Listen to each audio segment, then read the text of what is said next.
आपका 4 TV news पर मैं हूं आपके साथ जो इस बुलेटिन की शुरुआत करते हैं। लखनऊ से खबर सामने आ रही है जहां उत्तर प्रदेश के मुख्यमंत्री योगी आदित्यनाथ ने राजधानी लखनऊ में कैबिनेट की बैठक की और इस बैठक में राज्य के विकास से जुड़े कई अहम मुद्दों पर विचार विमर्श किया गया है। सरकार ने विभिन्न विभागों के प्रस्तावों को मंजूरी देते हुए नई योजनाओं को तेजी से लागू करने के निर्देश दिए हैं। मुख्यमंत्री ने अधिकारियों को काम में तेजी लाने के साथ ही जनता के हित में कार्य करने को कहा है।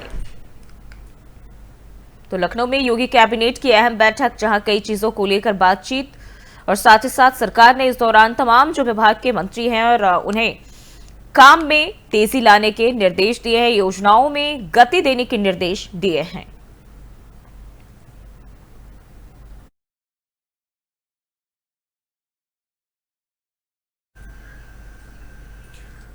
और लखनऊ से एक और बड़ी खबर आपको बताते चले जहां बीएसपी अध्यक्ष मायावती ने एक बड़ा बयान दिया है। अपने सोशल मीडिया अकाउंट एक्स पर पोस्ट कर उन्होंने बिहार की कानून व्यवस्था पर कड़े सवाल उठाए और उन्होंने मुजफ्फरपुर में दलित किशोरी के साथ हुए रेप और हमले के मामले को लेकर चिंता जताई और किशोरी को अस्पताल में इलाज नहीं मिल पाने के कारण उसकी मौत हो गई। और मायावती ने दोषियों के खिलाफ अब इस मामले में सख्त कार्रवाई की मांग की और साथ ही बिहार में सुधार कब होगा ये भी सवाल उठाया है। तो मायावती ने बिहार के कानून व्यवस्था पर सवाल उठाए हैं। अपने सोशल मीडिया अकाउंट एक्स पर पोस्ट कर मायावती ने दलित लड़की के साथ हुए वारदात को लेकर सरकार पर सवाल उठाए हैं।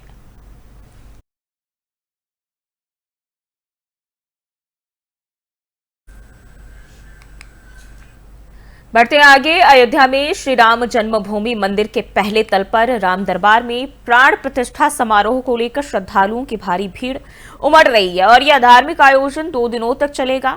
5 जून को राजा राम की प्राण प्रतिष्ठा के साथ ही इसका समापन हो जाएगा। इस विशेष अवसर पर मंदिर परिसर में विशेष पूजा अर्चना की जा रही है। तो आपको बताते चले 2 दिनों तक अयोध्या में एक बार फिर से धूम और राम मंदिर में प्राण प्रतिष्ठा को लेकर श्रद्धालुओं का सैलाब जो है वो उमड़ रहा है और ऐसे में राम जन्मभूमि मंदिर के दरबार में जो है प्राण प्रतिष्ठा का आयोजन किया जाएगा जिसमें बड़ी संख्या में देश भर से लोग शामिल हो रहे हैं।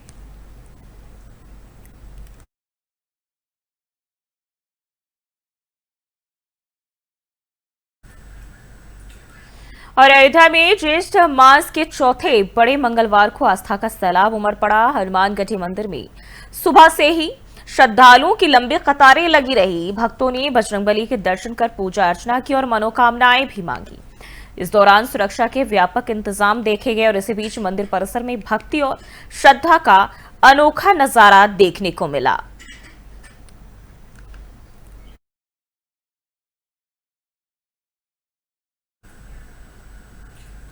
और खबर गाजियाबाद के मुरादनगर थाना क्षेत्र से जहां भ्रष्टाचार का एक और मामला सामने आया है। गाजियाबाद विकास प्राधिकरण के सुपरवाइजर राजकुमार को एंटी करप्शन टीम ने 2 लाख रुपए रिश्वत लेते हुए रंगे हाथों गिरफ्तार किया है और यह रिश्वत एक भवन निर्माण को लेकर मांगी जा रही थी। वहीं पीड़ित सुरेंद्र कुमार के अनुसार जेई अजित कुमार और सुपरवाइजर उस पर लगातार दबाव बना रहे थे। शिकायत के बाद टीम ने जाल बिछाकर कार्रवाई की। हालांकि जेई अजित कुमार मौके से फरार हो गए और पुलिस प्रशासन मामले की जांच पड़ताल में जुटी हुई है। मुरादनगर थाने में क्या है, दरअसल क्या है कि हम लोग रावली रोड पर मैं और मेरा भाई छोटा सुरेंद्र जी, ठीक है, हम दोनों दरअसल अपना एक वो बना रहे हैं छोटा सा जो है सिस्टम सा, एक लेंटर डालने थे जी। तो लेंटर डालने पे पिछले 5 दिन से उस पर वो बड़ा सरिया बंधा पड़ा है जी। तो हमारी बात हुई तो हमें जीडीए वाले रोक के चले गए। जेडीए अजीत कुमार और उसके सुपरवाइजर राजकुमार दोनों हमें रोक के चले गए। अभी यूँ नहीं बनता ऐसा। तो हम लोगों ने बातचीत करी, भाई कोई तो रास्ता निकलेगा, ये किस रास्ते से बनेगा ये। तो उन्होंने कही कि कुछ करोगे जो खर्चा पानी तो बना लेना आप। तो हमारी उनकी बातचीत होगी। बातचीत होने के बाद जब नीचे चल रहा गिरा बेसमेंट में तो तब उन्हें हमने खर्चा पानी दे दिया, लेकिन भूख उनकी फिर बढ़ गई। ये मतलब एक जेडीए का जो जई है अजीत कुमार और उसका सुपरवाइजर राजकुमार जी, ये लोग मेरे पर जो है काफ़ी लंबे समय से जो है प्रेशर बना रहे थे पैसे का। मैं एक छोटा सा जो है 100 मीटर का एक प्लॉट बना रहा था रावली रोड पर, जिसमें मैंने मतलब जो है आधे से ज़्यादा काम मेरा हो चुका, अब लेंटर पड़ रहा था।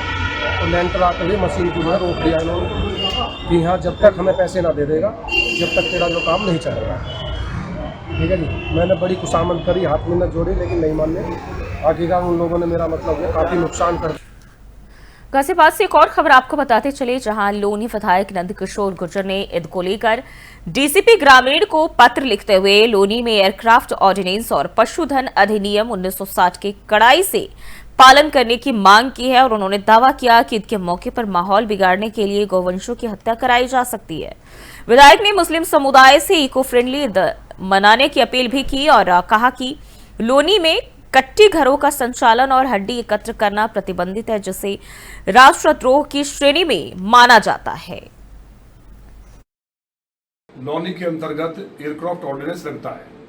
ऑर्डिनेंस के अंतर्गत एयर टू एयर 10 किलोमीटर में कोई भी स्लॉटर हाउस, मांस की दुकान, होटल्स, ये सभी जिनके कारण जो अवशेष हैं या जो कटान है, खून जो उनका बहता है, उसके कारण जो पक्षी आकर्षित होते हैं, उसके कारण पहले भी वहाँ एक जहाज हमारा गिर चुका है वायुसेना का, तो इसलिए उसको प्रतिबंधित किया गया। जहाँ भी एयरफोर्स स्टेशन है वहाँ ऑर्डिनेंस लगता है, तो ये अगर वहाँ इस तरह की बकरीद के नाम पे अगर पशुओं का कटान होगा तो एक तरह से राष्ट्रद्रोह का मसला बनता है।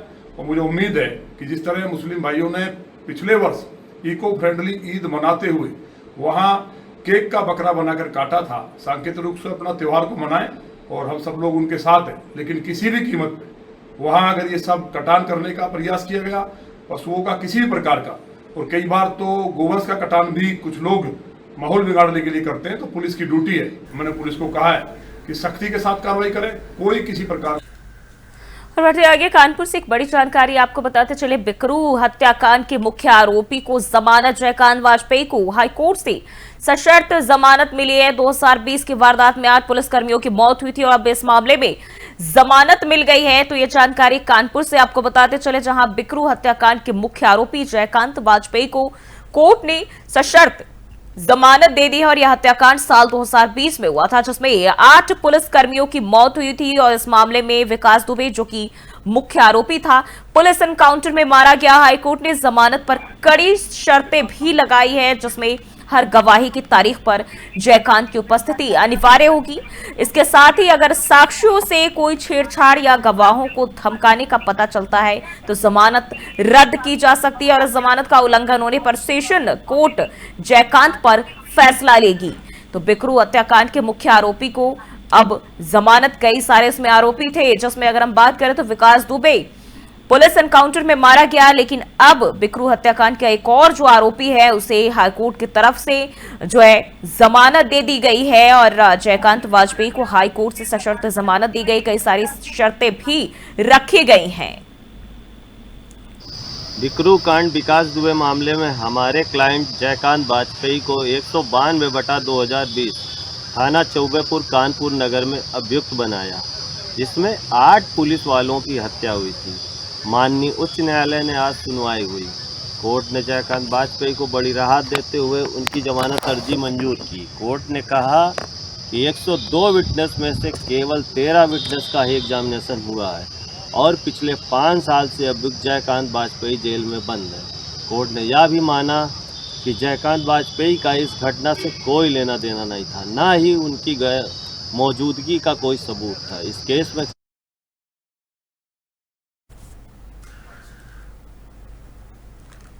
और इसी खबर पर ज्यादा जानकारी के साथ नीरज तिवारी हमारे संवाददाता हमारे साथ जुड़ चुके हैं। नीरज, देखिए, जिस तरीके से एक आरोपी जो कि चर्चाओं में रहा है और अब इतने सालों के बाद उसे जो है जमानत दे दी गई है, क्या कुछ जानकारी है, क्या कोर्ट की तरफ से कहा गया है? जी, आपको बता दें कि कानपुर के सबसे चर्चित बिकरू कांड, जो इसने कानपुर के साथ पूरे देश को हिला के रख दिया था जी, इसमें 8 पुलिसकर्मी शहीद हुए थे। जिसके बाद पुलिस ने इस कांड के मुख्य आरोपी विकास दुबे को एनकाउंटर में मार गिराया था। इस कांड के बाद चर्चा में आए जयकांत वाजपेयी, जो कि विकास दुबे के खजांची कहे जाते थे जी। इनके ऊपर भी पुलिस ने गंभीर धाराओं में मुकदमा दर्ज कर इनको जेल भेज दिया था। ठीक है, लेकिन अभी अगर हम देखें, क्योंकि एक तरफ तो ये आरोप है कि वो आरोपी है, दूसरी तरफ जमानत दे दी जाती है और शर्तें भी लगाई जाती है, मतलब ये वजह क्या है, किस बेस पर जो है जमानत दी गई है? साथ ही साथ क्योंकि देखिए जब बाहर निकला है तो जाहिर सी बात है हर आरोपी खुद को बचाने की कोशिश करता है, और अब 5 साल के इंतजार के बाद जमानत मिली है। कोर्ट की तरफ से और क्या कुछ सख्ती कहे गए बरते गए हैं? साथ ही साथ जो वकील है इनके जयकांत के, उनका क्या कहना है? जी आपको बता दें, इस कांड के बाद पुलिस ने जयकांत को जेल तो भेजा, साथ ही साथ इनके ऊपर गंभीर आरोप भी लगे थे, जिसमें पुलिस ने जो है 102 गवाह इनके खिलाफ लगाए थे। तो 102 गवाहों में पुलिस अभी तक सिर्फ 13 लोगों की ही गवाही करा पाई थी, जिस बिहाफ में हाईकोर्ट में इनको जमानत मिली है। ठीक है, बहुत बहुत शुक्रिया आपका जानकारी साझा करने के लिए। को हाईकोर्ट से सशर्त जमानत मिल गई है। कई सारी शर्तें कोर्ट की तरफ से रखा गया है, हर तारीख पर मौजूद रहने को कहा गया और इसी के साथ गवाहों से सबूतों से छेड़छाड़ न करने की हिदायत भी दी गई है।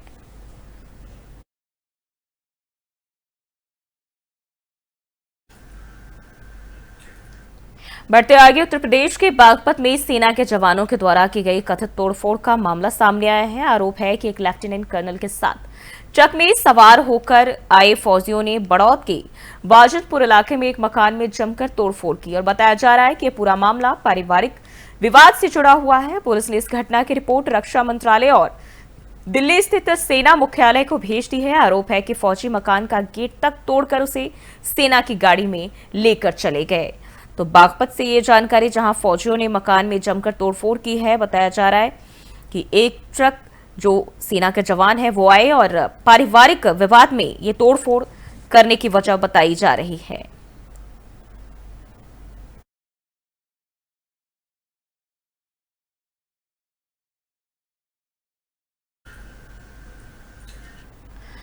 और बढ़ते आगे, महोबा में निजी अस्पताल में ग्रामीण मरीजों का शोषण थमने का नाम नहीं ले रहा है। निजी अस्पताल प्रबंधन के द्वारा मरीज के तीमारदारों से 15,000 की नकदी लेने के बावजूद मरीज की हालत बिगड़ने पर उसे झांसी मेडिकल कॉलेज रेफर किया गया। निजी अस्पताल में महिला के कोमा में जाते ही मरीज के परिजनों ने अस्पताल प्रबंधन पर लापरवाही से इलाज करने का आरोप लगाया और इसके साथ ही जिला प्रशासन से प्राइवेट निजी अस्पताल के डॉक्टर्स के द्वारा की गई लापरवाही के मामले में कार्रवाई की मांग की है। वहीं अस्पताल प्रबंधन इस मामले में कुछ भी बोलने को तैयार नहीं है। लाइफलाइन हॉस्पिटल में आए थे, हमारी बहन को भर्ती किया था हमने। यहाँ पे 30 तारीख को भर्ती किया था सुबह 7 बजे और 31 तारीख को इन्होंने 3 बजे रेफर कर दिया। इन्होंने बताया भी नहीं है कि तुम्हारा मरीज कोमा में चला गया। और जहाँ सर कुछ नहीं हो रहा था, उसको जब हमने भर्ती किया तो सिर्फ उसके पेट में सूजन थी। पेट की सूजन की वजह से हम यहाँ पे भर्ती किया। इन्होंने इलाज किया, इलाज करते रहे। इन्होंने एक रात इलाज किया, कोई आराम नहीं लगा और सुबह इन्होंने 3 बजे रेफ़र कर दिया। कह रहे बेहोशी हालत में यहाँ पे बाथरूम गई थी, बाथरूम से फिर वो बेहोशी होके आई, फिर इसके बाद बेहोश नहीं खुला उसका। टट्टी पलटी गई थी उन्हें और फिर हम उधर से लेके आए थे भर्ती कर और ये देखो आओ तो इनकी। और रुक करते अगली खबर की ओर, सहारनपुर से खबर सामने आ रही, जहां ईद उल अजहा के मौके पर मशहूर देवबंदी उलेमा और जमीयत दावतुल मुस्लिमीन के संरक्षक मौलाना कारी इसहाक गोरा ने एक अहम अपील जो है वो की है और इस दौरान मुसलमानों को कुर्बानी के असल मकसद और उसके आदाब की याद दिलाई है। इसके साथ ही उन्होंने उन लोगों को भी करारा जवाब दिया जो सोशल मीडिया और मीडिया के जरिए कुर्बानी के खिलाफ दुष्प्रचार में लगे हुए हैं। मौलाना कारी इसहाक गोरा ने साफ कहा कि जो लोग ये कहते हैं कि जानवर की कुर्बानी की जगह कुछ और किया जाए, यानी केक काटें, उन्हें समझना चाहिए कि शरीयत में ईद उल अजहा की कुर्बानी का कोई विकल्प नहीं है। ये एक इबादत है, रस्म नहीं। और अल्लाह की इबादत तो जो है वो अपने जाती ख्यालात और सुविधाओं से नहीं तोला जा सकता है। उन्होंने कटाक्ष करते हुए कहा कि जो लोग जानवर की कुर्बानी के खिलाफ ज्ञान बांट रहे हैं, उन्हें पहले अपने घर के फ्रिज में झांक कर देखना चाहिए कि उसमें कितना मांस रखा हुआ है। किसी मजहबी अमल पर सवाल उठाने से पहले अपने किरदार और नीयत की जांच करनी चाहिए। और साथ ही इस दौरान कारी इसहाक गोरा ने दो टूक कहा कि किसी भी धर्म विशेष की धार्मिक परंपराओं को निशाना बनाना सामाजिक सौहार्द के लिए खतरनाक है। हमें चाहिए कि हम अपने गिरेबान में झांकें और दूसरों के धर्म का सम्मान करें। ईद उल अजहा यानी बकरा ईद बहुत जल्द हम लोगों के बीच होगी इंशाअल्लाह। इस बकरा ईद पर हमें कुछ बातों का ख्याल रखना है और एहतियात बरतनी है। सबसे ज़रूरी और अहम बात यह है कि कोई भी प्रतिबंधित जानवरों की कुर्बानी ना की जाए।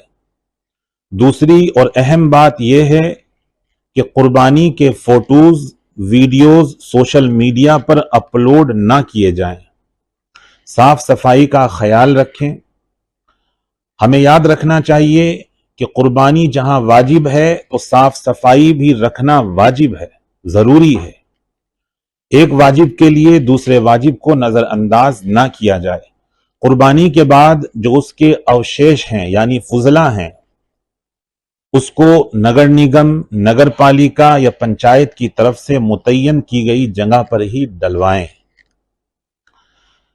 आजकल देखा जा रहा है कि सोशल मीडिया पर और मीडिया पर कुछ लोग ज्ञान बांट रहे हैं कि जानवरों की कुर्बानी ना की जाए, बकरा मत काटिए बल्कि केक काटिए। तो मैं उनको बता देना चाहता हूं कि शरीयत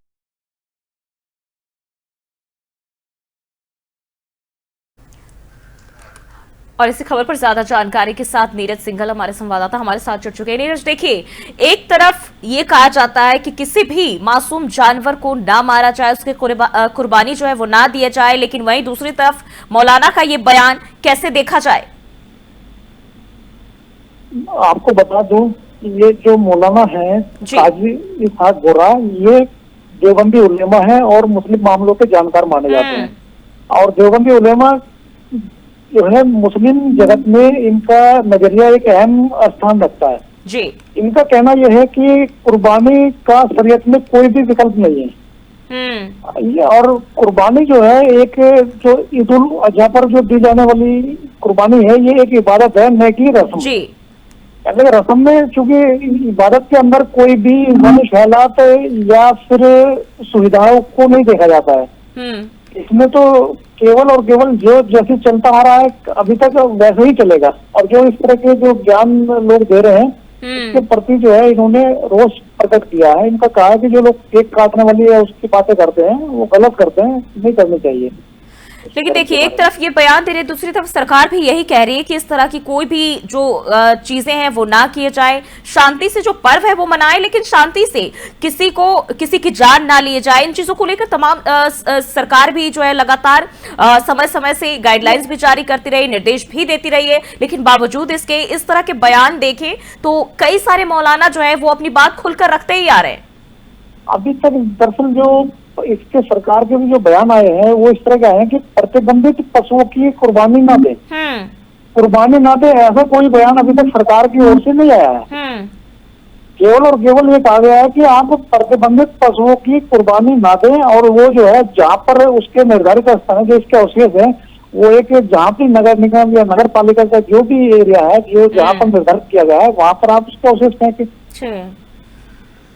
ठीक है, बहुत बहुत शुक्रिया आपका जानकारी साझा करने के लिए। तो देखिए, जिस तरीके से अब जो कुर्बानी को लेकर बयानबाजी चलती है, अब मौलाना ने कहा है कि ये जो है शरीयत का एक हिस्सा है और इसे करना जरूरी है।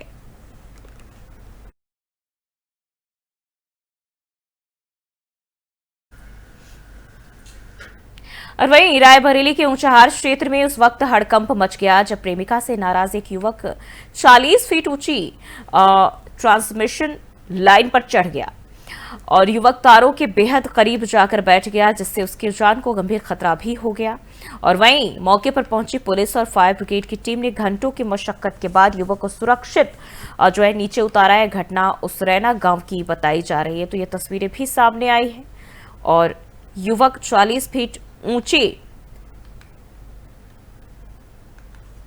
टावर पर चढ़कर हाई वोल्टेज ड्रामा करता हुआ नजर आया और पुलिस प्रशासन को जब इसकी सूचना मिली तो मौके पर पहुंची और उसे किसी तरह बचाया गया। तस्वीरें भी सामने आई।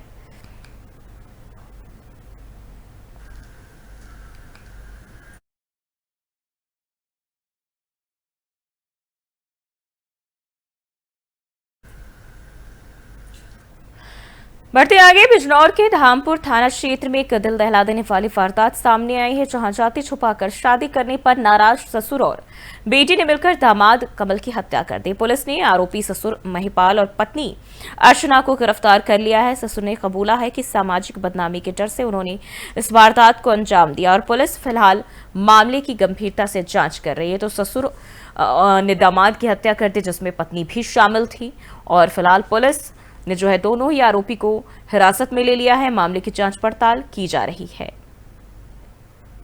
अवगत कराना है कि दिनांक 18/10/2024 को कमल पुत्र देड़चल कुमार निवासी काशीराम कॉलोनी थाना मझौला जनपद मुरादाबाद की मृत्यु अपने ससुराल धामपुर में हो गई थी। मृतक के पिता द्वारा अपने पुत्र की संदिग्ध अवस्था में मृत्यु होने के कारण हत्या का शक जाहिर किया गया था, जिस कारण स्थानीय पुलिस द्वारा शव का पोस्टमार्टम कराया गया था। पोस्टमार्टम रिपोर्ट में विसरा प्रिजर्व किया गया था, जिसमें रिपोर्ट प्राप्ति पर विष की पुष्टि हुई थी। इस आधार पर थाना धामपुर पर वादी की तहरीर के अनुसार एक हत्या का अभियोग पंजीकृत किया गया। स्थानीय पुलिस द्वारा विवेचनात्मक कार्रवाई के दौरान मृतक की पत्नी तथा मृतक के ससुर महिपाल को गिरफ्तार किया गया है। अभियुक्त महिपाल ने पूछताछ में बताया कि उसकी बेटी का मृतक के साथ प्रेम प्रसंग था, जिस कारण उन्होंने कोर्ट मैरिज कर ली थी, परंतु मृतक ने उनसे अपनी जाति छुपाई थी। जब उन्हें पता चला कि मृतक अलग जाति का है तो लोक लज्जा के कारण उनके मध्य मनमुटाव की स्थिति उत्पन्न हुई। बढ़ते आगे, कन्नौज के तालग्राम थाना क्षेत्र के मायापुरवा गांव में मिट्टी उठाने के मामूली विवाद ने हिंसक रूप ले लिया और गांव के दबंग ने एक दिव्यांग युवक पर सरिया से हमला भी किया और उसकी हत्या कर दी। वहीं इस वारदात को अंजाम देने के बाद आरोपी गांव छोड़कर फरार हो गया। मौके पर पहुंची पुलिस ने शव को कब्जे में लेकर कार्रवाई शुरू कर दी है। तो कन्नौज से ये खबर आपको बताते चले, जहां मिट्टी उठाने के विवाद में दिव्यांग युवक की हत्या कर दी गई और मौके पर पहुंची पुलिस ने शव को कब्जे में लेकर मामले की जांच पड़ताल शुरू कर दी है।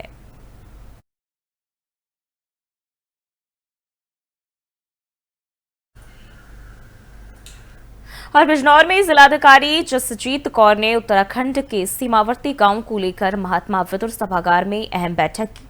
इस दौरान 18 सीमावर्ती गांवों को प्राथमिकता देते हुए उन्हें विकास और जन कल्याणकारी योजनाओं से संतृप्त करने के निर्देश दिए हैं। बैठक में जिला विकास अधिकारी, जिला पंचायत राज अधिकारी और जिला समाज कल्याण अधिकारी समेत कई सारे अधिकारी इस दौरान मौजूद रहे। तो जिलाधिकारी ने सीमावर्ती गांवों को लेकर ये अहम बैठक की है, जिसमें कई सारे अधिकारी मौजूद रहे हैं। उत्तराखंड के सीमावर्ती गांवों को प्राथमिकता देने को लेकर इस दौरान बातचीत और चर्चा की गई है।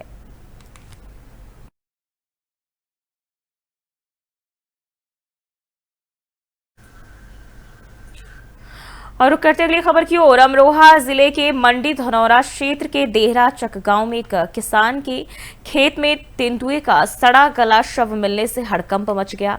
तेंदुए की गर्दन पर गहरा घाव था और शव से तेज दुर्गंध भी आ रही थी। वहीं सूचना मिलते ही वन विभाग की टीम मौके पर पहुंची और शव को कब्जे में ले लिया। अधिकारियों के मुताबिक पोस्टमार्टम के बाद ही मौत की असली वजह सामने आ सकेगी। फिलहाल इस घटना को लेकर क्षेत्र में कई तरह की चर्चाएं हैं और ग्रामीणों से सतर्क रहने की अपील की गई है।